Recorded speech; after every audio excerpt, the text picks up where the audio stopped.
Summary of the epic, the Aeneid. Author, Virgil. Book 1, Juno's Storm and the Drift to Carthage. The Aeneid opens with Virgil's invocation, weaving the epic tale of Aeneas, a Trojan survivor destined to forge a new kingdom in Italy after Troy's fall. For 7 years, he and his weary followers roamed the seas, pursued by the wrath of Juno, a goddess who loathes the Trojans, fearing their descendants will one day raise her cherished Carthage. She conjures a ferocious storm to drown them, her fury shaking the heavens and seas in a bid to thwart Aeneas' fated path. Neptune, sovereign of the deep, enraged by Juno's overreach, rises to quell the tempest, reprimanding the wind god Aeolus and saving Aeneas' fleet from doom, a testament to the god's boundless might. The battered ships drift to Carthage's shores, where Queen Dido welcomes them with open arms. Venus, Aeneas' divine mother, appears in Dido's dreams, recounting Troy's downfall and Aeneas' trials, stirring the queen's heart to pity as she invites him to share his harrowing journey. Book 2, Aeneas recounts Troy's fall. Before Dido and her court, Aeneas unveils the tragic collapse of Troy, a city undone by Greek deception after a decade of siege. The Greeks feign retreat, leaving a towering wooden horse as a supposed peace offering, which the Trojans, ignoring the seer Laocoon's dire warnings, bring within their walls, sealing their doom. That night, Greek warriors emerge from the horse, flinging open the gates to their army, and Troy is engulfed in flames, its people slaughtered, its king Priam slain. Aeneas, shielded by Venus' divine hand, witnesses the carnage but cannot save his city, his heart heavy with grief. He gathers his father Anchises, his young son Aeneas, and a band of survivors, fleeing with Troy's sacred relics, determined to find a new homeland as the embers of their past glow in the night. Book 3, Wanderings and Prophecies. Aeneas continues his tale, recounting 7 years of aimless wandering across the seas after Troy's fall, seeking the land of their destiny. They pause in Thrace, Crete, and Delos, but each stop brings omens that their journey must go on, the gods whispering that their true home lies elsewhere. At Delos, Apollo's oracle speaks of an ancient motherland, Italy, the birthplace of their ancestor Dardanus, igniting hope in their weary hearts. Their path is fraught with peril, Juno's storms rage, the monstrous harpies attack, and hardship tests their resolve at every turn. They reach Sicily, where Anchises, broken by exhaustion, breathes his last. Aeneas, grateful for Dido's hospitality, ends his tale, yet the call of fate urges him onward, his destiny still unfulfilled. Book 4, The Tragic Love of Dido and Aeneas. Dido, spellbound by Aeneas' story, finds her heart ensnared by love, a flame kindled by Venus' divine scheme and Cupid's cunning, who, disguised as Aeneas, fans her passion during a feast. Though once sworn to eternal fidelity to her late husband Sychaeus, Dido wrestles with her growing love and her duty as queen, torn between desire and honor, her heart a battlefield of guilt and longing. The two become lovers, ruling Carthage together and sharing joyous hunts, but Jupiter, keeper of fate, sends Mercury to remind Aeneas of his mission to found Rome, a destiny he cannot forsake. Heartbroken but obedient, Aeneas prepares to depart. Dido, consumed by love, betrayal, and pride, curses him, vowing eternal enmity between their peoples, before taking her life with his sword, her pyre a tragic monument to unfulfilled love. Book 5, Sicily and Anchises' Funeral Games. Aeneas and his followers sail to Sicily, where they are warmly greeted by King Acestes, a fellow Trojan, offering respite after their trials. To honor the first anniversary of Anchises' death, Aeneas holds grand funeral games, boat races, foot races, and boxing, where the Trojans display their unity and strength, their spirits lifted by celebration under a golden sun. Yet Juno's malice persists, as she incites the Trojan women, exhausted by their endless journey, to set their ships ablaze in a desperate bid to end their wandering.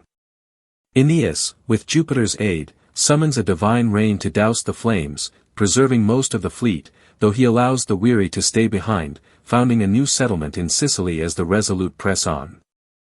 Book 6, Aeneas' Descent to the Underworld. Aeneas arrives in Cumae, Italy, seeking the Sibyl, Apollo's prophetess, to guide him into the shadowy depths of the underworld, where he hopes to meet his father Anchises. Crossing the Styx, he beholds the restless souls of the unburied and encounters Dido's shade, who turns from him in cold silence, her pain a silent rebuke, as he journeys deeper into the realm of the dead. In the blessed fields of Elysium, Anchises reveals Aeneas' grand destiny. His lineage will give rise to Rome, a mighty empire destined to rule the world. Showing him the souls of future heroes, Romulus, Julius Caesar, Augustus, Anchises stokes Aeneas' resolve, linking his quest to the divine glory of Rome, as Aeneas departs the underworld with renewed purpose.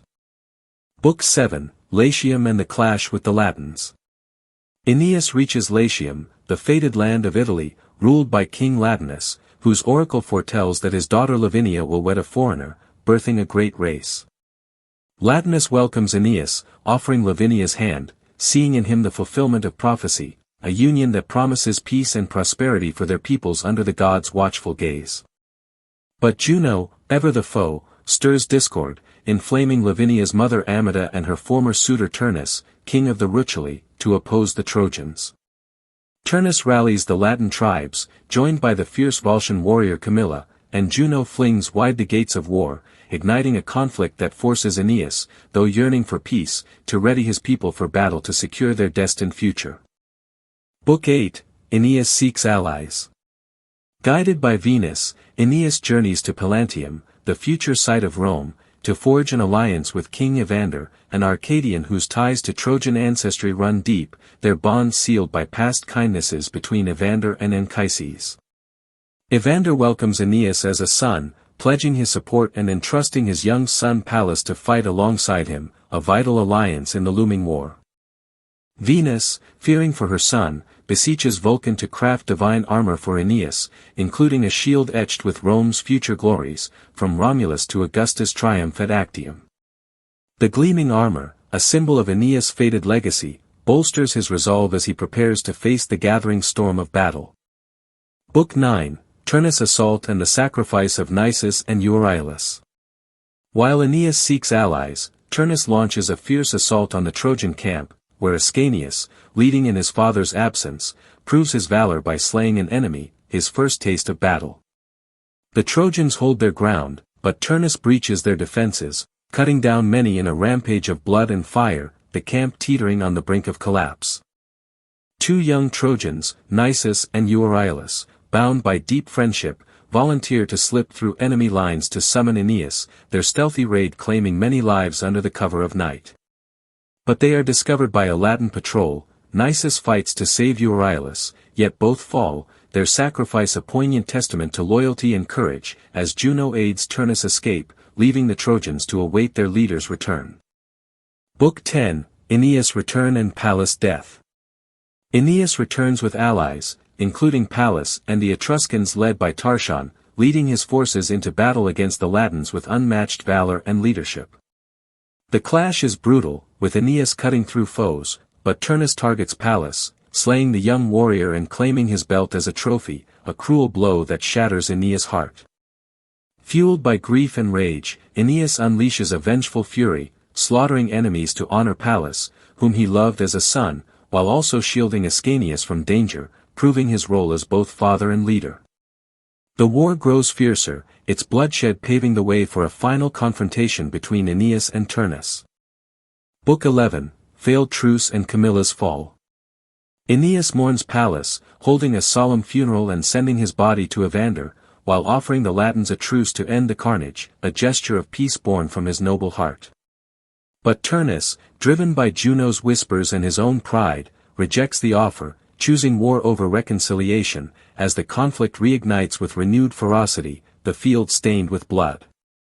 The Latins are bolstered by Camilla, a fierce Volscian warrior raised in the wild, her speed and skill felling many Trojans as she fights in Diana's name.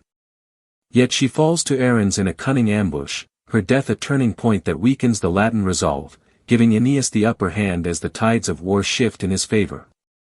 Book 12, The Final Duel and Aeneas' Triumph. Aeneas and Turnus agree to a duel to decide the war's outcome, sparing further bloodshed, their fates hanging in the balance as the gods look on. Jupiter, master of destiny, summons Juno, demanding she cease her meddling, promising the Trojans will merge with the Latins, preserving their culture, a compromise that finally quells her wrath. In a clash of titans, Aeneas overpowers Turnus, wounding him gravely. As Turnus begs for mercy, Aeneas hesitates, torn between compassion and duty, until he spies Pallas' belt on Turnus, reigniting his fury. With a final, fateful strike, Aeneas slays him, avenging Pallas and securing his destiny, a victory that marks the dawn of Rome's rise. Book 13, The Aeneid's Meaning and Legacy. The Aeneid transcends Aeneas' journey, weaving a mythic tapestry of Rome's founding, where fate, sacrifice, and divine will intertwine to shape a glorious empire. Aeneas lays the foundation for Romulus, Remus, and Augustus, whose reign Virgil exalts as the fulfillment of Rome's divine destiny, a beacon of order and peace for the world. The epic enshrines Roman virtues, pietas, devotion to gods, family, and state, virtus, courage and honor, and fides, loyalty, with Aeneas as the ideal hero, placing duty above personal desire. A masterpiece of political prophecy, the Aeneid celebrates Augustus' rule, linking Rome's greatness to the heavens, a testament to its eternal mission.